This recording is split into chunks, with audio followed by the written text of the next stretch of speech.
អគុណរឿងគ្រប់យ៉ាងដែលយើងបានសាងយើងធ្លាប់តស៊ូរួមគ្នាតែពេលនេះយើងបានចប់គ្នា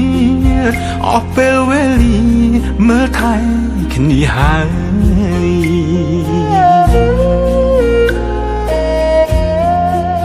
យើងបែកគ្នាហើយគួរយកថ្មីរៀងខ្លួនគុំនៅគុំគួនគុំនៅស្អប់គ្នាទៀតអីបំភ្លេចរឿងចឹងគុំរំលឹកណាថ្លៃធ្វើមិនដេចនិស័យយើងបានត្រឹមនឹង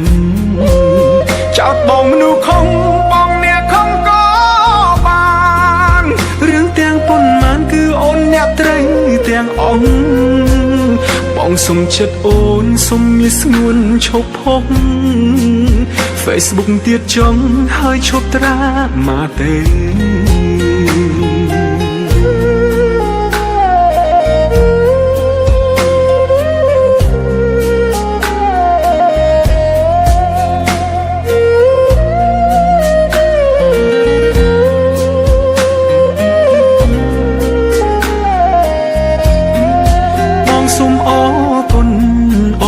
រឿងគ្រប់យ៉ាង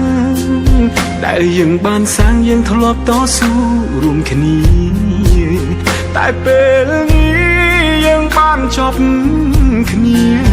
អស់ពេលវេលាមើលថែគ្នាហើយ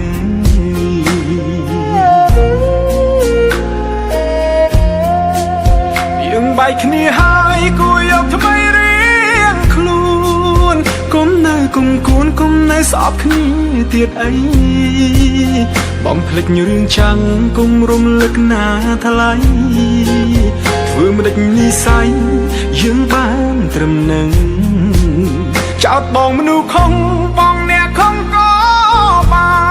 នរឿងទាំងប៉ុន្មានគឺអូនអ្នកត្រូវទាំងអស់បងសុំចិត្តអូនសុំមានស្ងួនឈប់ផុស Facebook ទៀតចង់ហើយឈប់ត្រាមកទៅ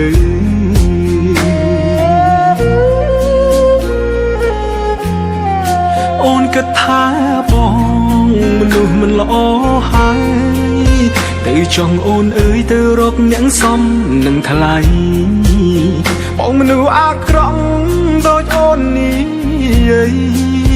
ហើយក៏គ្មានអ្វីឲ្យអូនលងឡើយ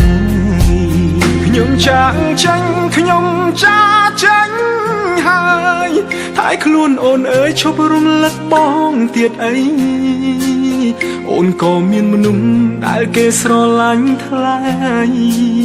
សូមជូនពរស្រីឲ្យមានក្តីសុខ